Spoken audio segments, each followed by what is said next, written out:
le Cameroun qui devra peut-être jouer sa qualification sur ce troisième et dernier match.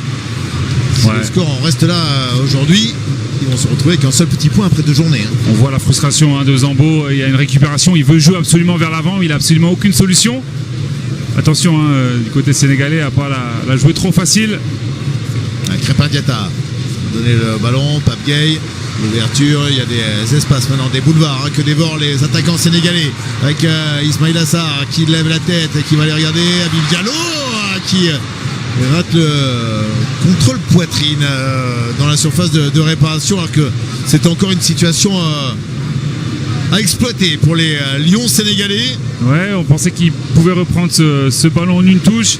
Et pour moi, il met un appui trop aussi. Il y a un bel appel au premier poteau. Je ne comprends pas pourquoi il ne la met pas ici. Il continue d'avancer. Et là, Diallo qui estime que le ballon n'est pas exploitable en une touche.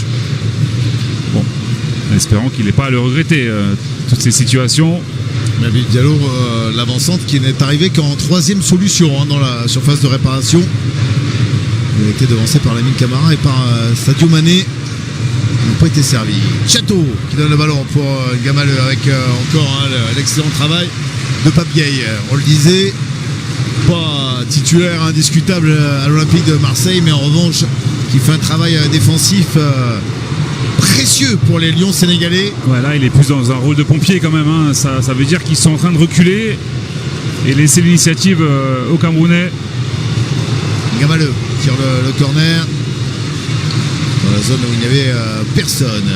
Habib Diallo qui met le ballon et concède un nouveau corner.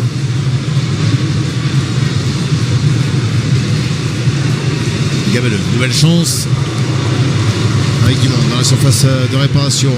Il le tire fort cette fois sur Nkoudou. Cherche Kevin Nkoudou qui essaie de partir à l'extérieur, qui essaie de prendre le meilleur sur Pape Gueye. Et c'est un 3e corner consécutif pour les hommes de Rigobert Song. Ah, c'est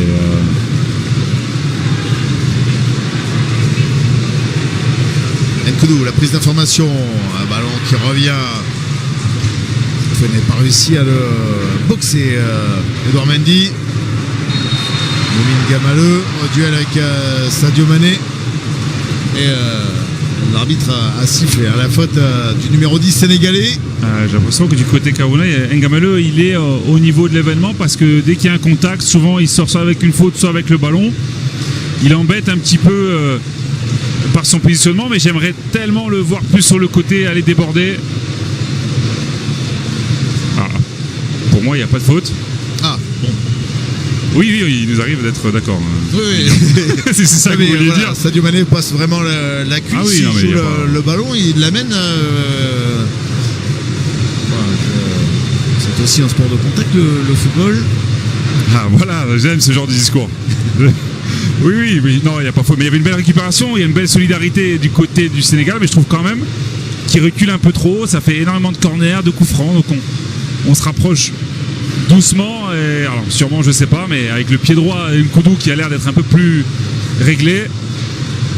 Et regardez cette image. C'est André Onana qui a traversé tout le terrain pour venir dire à Kevin Nkoudou ce qu'il fallait faire. Et c'était certainement pas ça. Ouais. Alors soit on est parti trop tard du côté du Cameroun, soit c'était trop profond comme ballon.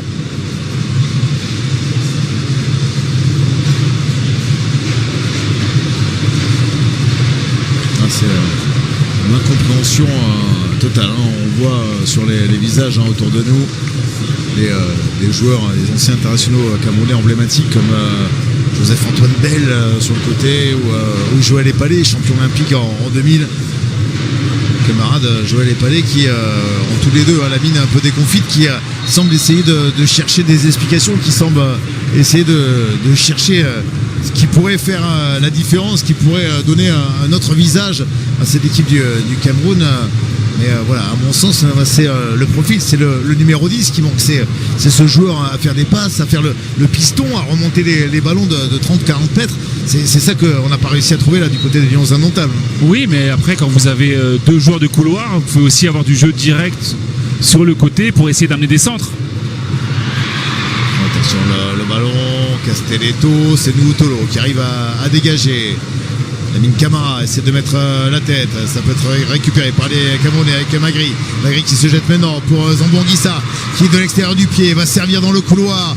Moumine Gamaleu, le centre au second poteau et toujours ce déchet dans la dernière passe, ce déchet dans les 30 derniers mètres pour les Lions indomptables du Cameroun. Ils n'y arriveront pas si toujours la dernière passe est déficiente. Oui, effectivement, il ne s'est pas appliqué et au départ j'ai l'impression que Magri il vole ce ballon à Nkoudou qui empêche ce ballon de partir en profondeur. Finalement ça trouve enfin sur le côté Gamaleu qui ne finit pas assez son geste. On a deux appels, on a Nkoudou, second poteau, Franck Magri au premier. Aucun des deux n'est servi. On voit qu'il a le don d'énerver le légendaire défenseur et sélectionneur Rigobert Song. Sadio Mané n'a pas réussi à contrôler cette passe plus qu'appuyée qui a profité à Jean-Charles Castelletto. Et sur certains aspects, Pape Gueye dans le duel aérien, il est de plus en plus bas, Pape Gueye. C'est vrai qu'au départ, il est censé être vraiment plus haut, mais il est vraiment entre cette charnière et il a des gestes de défenseur centraux avec cette petite poussette avant le duel aérien. Et la preuve qu'on cherche le second souffle, qu'on est un peu fatigué côté sénégalais. Et ça commence évidemment à tirer un petit peu sur les organismes. C'est que maintenant on envoie les longs ballons vers l'avant alors que tout à l'heure c'était des contres. Attention avec l'erreur et Edouard Mendy qui prend le ballon sur la poitrine. C'est sans conséquence pour le Sénégal cette erreur. On va la revoir. Ouais, mais c'est le premier signe de fébrilité quand même pour cette équipe depuis le début de la CAN. Pour l'instant sans conséquence. Mésentente entre deux cadres, Edouard Mendy et Kalidou Koulibaly. Allez, Sadio Mané qui met le ballon dans le couloir avec Jacobs qui va remonter. Jacobs qui a de l'espace. Il essaie de centrer au second poteau. Belle remise de la tête, c'est bien fait. Alors que Noutolo semble avoir un petit peu de mal. Il me semblait qu'il avait levé le bras. J'étais un petit peu inquiet. Non, mais il a très bien couvert. Il a eu la lucidité et la technique aussi pour remettre ce ballon à Onana. J'ai l'impression que sur la perte de balle et la mésentente entre Gamaleu et Zambo, le joueur de Naples c'est un peu tenu l'adducteur. On l'a vu arrêter sa course et ne pas revenir.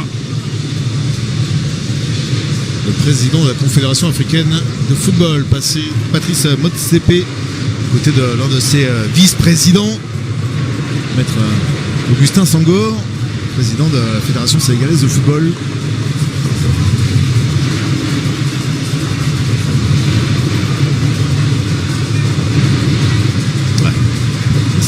Les Camerounais qui essaient de construire. Nkoudou, encore un centre qui repousse Kalidou Koulibaly.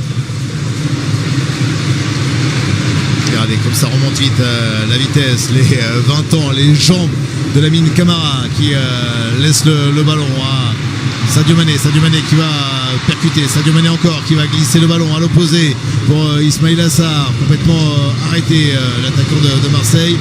Ismaïla Sarr face à Nouto, il essaie de partir à l'extérieur. Sarr, on sait évidemment les qualités de dribbleur qu'a l'ancien Rennais, l'ancien de Watford.